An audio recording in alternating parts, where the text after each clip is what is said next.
Greetings, this is Pink Flock Yellow Boots from Behavior, working towards achieving holistic health for everybody. After our home, family, and phone, the majority of time that we spend is at our workplace. Thus, our workplace, the environment and the engagement we have there, has a great potential to influence us in many ways.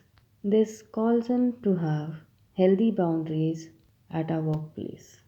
We are not only mentally involved but also engage with humans. So there are social professional bonds with other humans that influence and impact our emotional and spiritual state. And overall, they impact our physical state. So, creating healthy boundaries is important and necessary to have a healthy work life. Majority of the time, a lot of people don't really have a lot of choice when they think about setting boundaries in a workplace. However, it is important to know that as an individual, you have your workplace rights and labor laws.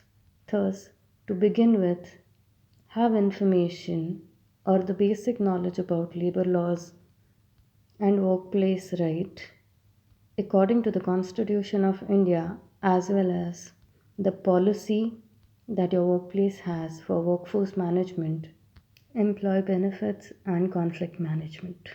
Moving on to creating boundaries, it is important that you have clarity within yourself on what you are looking forward to. Primary things to note down can be how to give your best based on your potential, having an environment that is friendly and less stressful, the kind of relationship that you maintain with your colleagues, managing your emotional and mental distress, and precaution to not be burnt out.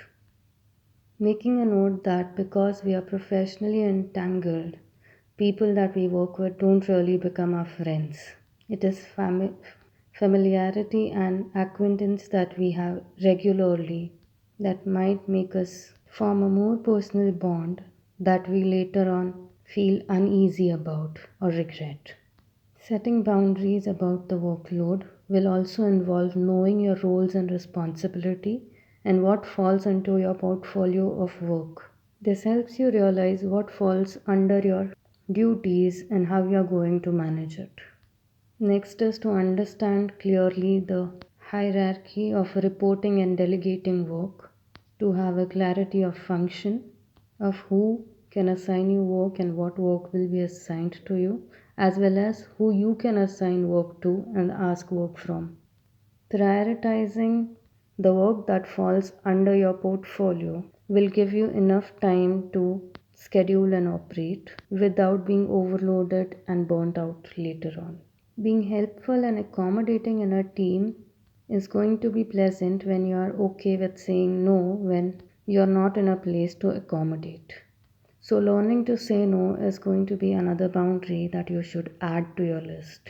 Communicate clearly and precisely about what you are okay with and what you are not.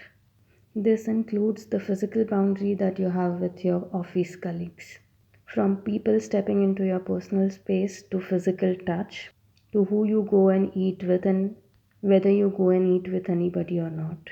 When you are ready to be disturbed and when you are busy working and don't want to be disturbed, including sharing of personal belongings or information regarding the work that is not for another team or the individual asking.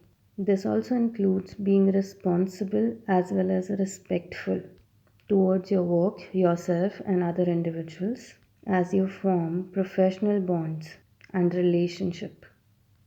The understanding that it's a professional space also brings to notice that you should not carry it to your personal space that is home, especially not making it a regular habit of carrying your workload to home. During difficulties, asking for help and advice from concerned individuals who would be responsible is an important part on having better productivity and reducing stress or crossing your limits leading to burnout. Learning emotional regulation is key to function in groups. It will also help you establish your boundaries when others are being emotionally overwhelmed, as to recognize what are your burdens to carry and what are not, which will help create setting limits to how much you indulge in another individual's personal expression, segregating what is your workload and what is not, realizing when you need to take a break. This will also need for you to having clear awareness and being honest with yourself and others about your stand, and prepare you for confrontations which might seem difficult as you set your boundaries. The best thing that you can do for your workplace and your work environment is to be aware of how you can be the most productive without straining and stressing yourself as you achieve your best potential. If you have an inclination towards developing and growing your skill set, including that and talking to the management about it, to receive the right guidance and training to improve, is also a work requirement for you as a professional. Thus, having clarity about it and clear communication with the people around is going to lead you to have a healthy workplace where you can give the best of your potential. Knowing the basic of the law and your right in your workplace will enable you on how you can set your boundaries as well as consequences when your boundaries are not respected. Hope this helps. Have a great week ahead. Take care.